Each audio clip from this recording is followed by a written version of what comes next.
Thanks for watching us here on 9 News Plus. I'm Chris Bianchi. Well, we've been talking about the upcoming elections in Colorado for some time, but what do those elections look like across the country? Will the Democrats keep control of both the House and the Senate after the November 8th elections?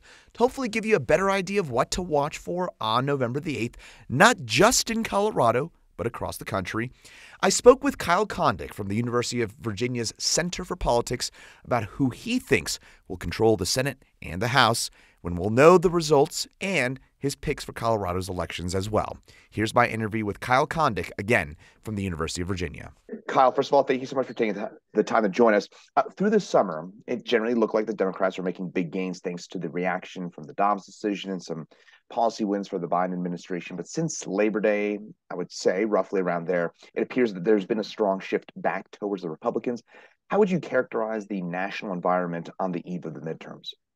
Yeah, I think it looks like things are rounding back in a form for the Republicans. It's interesting, like you might have had a better sense of the eventual national environment if you were guessing like a year ago than maybe like a month ago, which is kind of a strange thing to say. But the Dobbs decision, I think obviously was very important, and I think has been sort of a confounding kind of variable in trying to assess this election.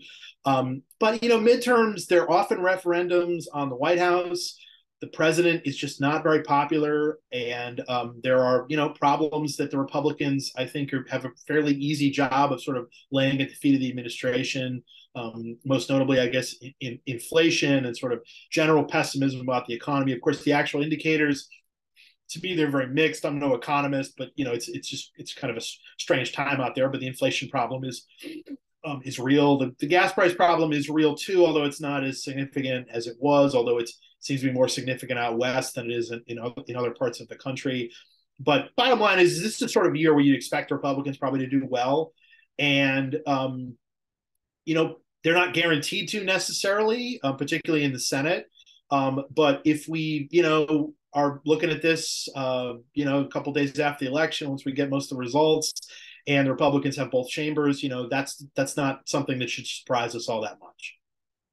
Well, you mentioned the Senate there. What's a different variable? It's 50-50 Senate, obviously, right now with Kamala Harris casting the tie-breaking votes. The Democrats technically have control.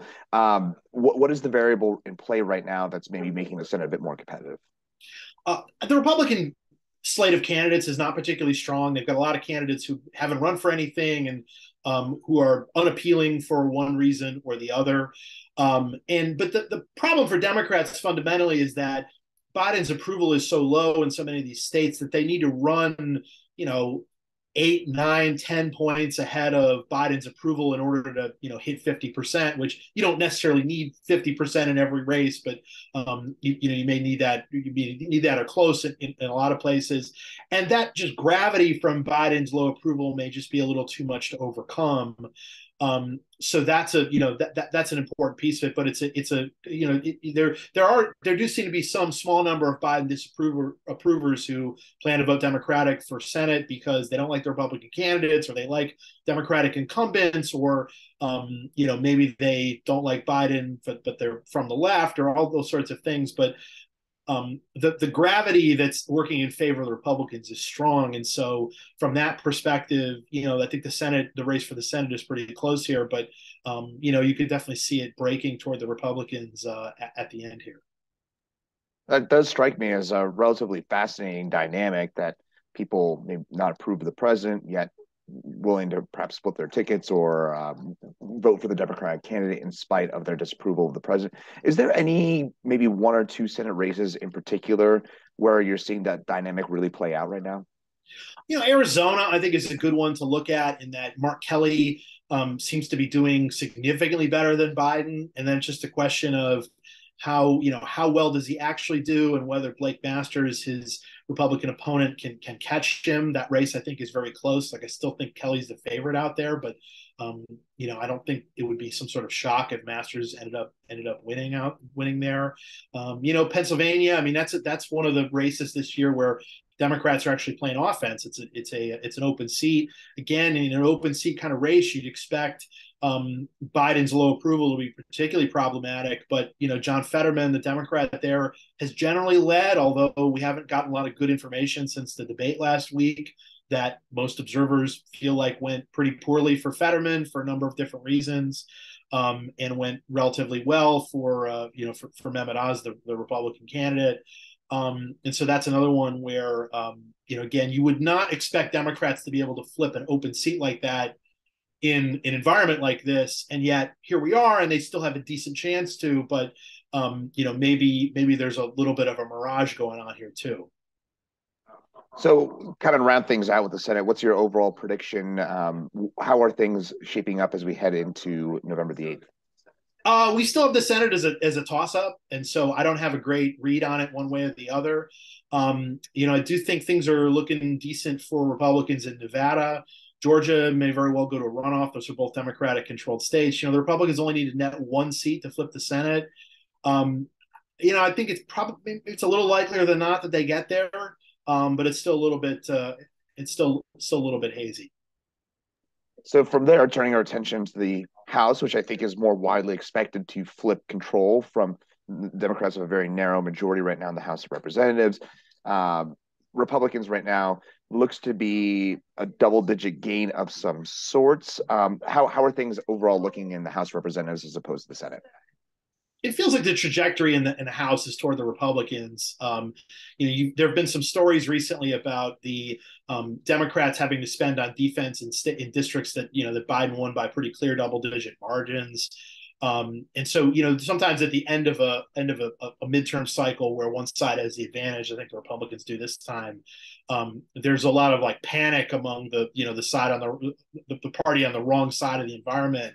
About various seats that really shouldn't necessarily be gettable for the opposition party, but suddenly seem relatively competitive. And the money the outside spending patterns can sort of tell us some things about what's going on. And again, I'd classify most of the developments there recently as being positive for Republicans.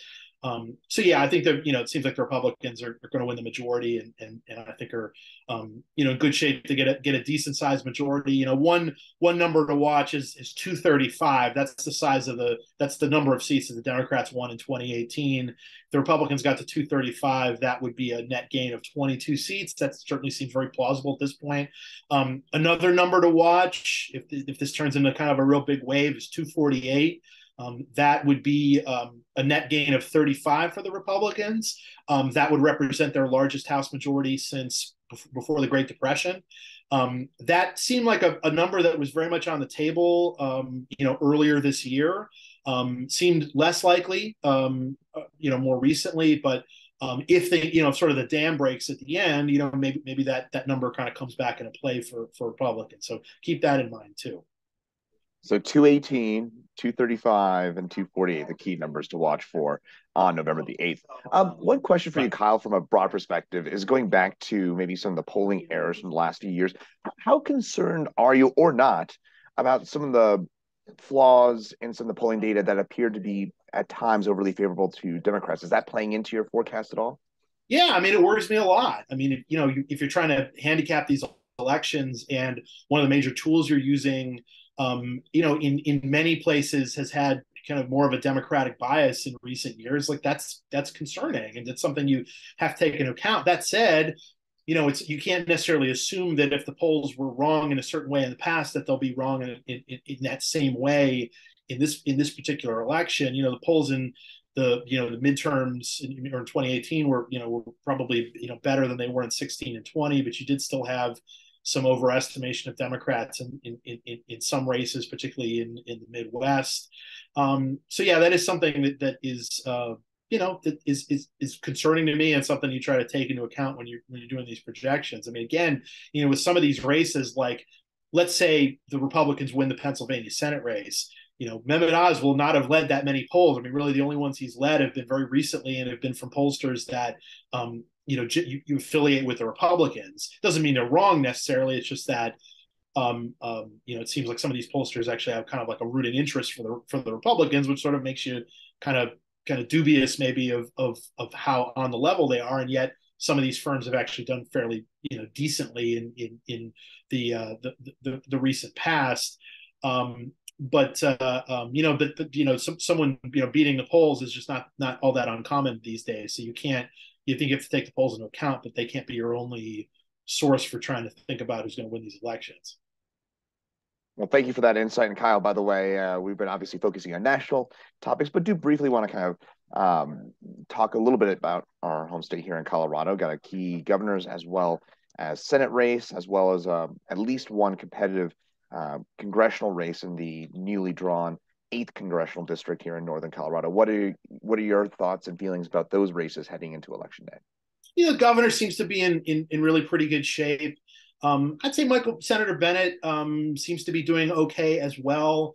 I don't know if it's going to be some sort of big margin or something like that, but it doesn't seem like the Senate race has become as competitive as, say, like the 2014 Senate race was, which was the last time Republicans won a Senate race in Colorado.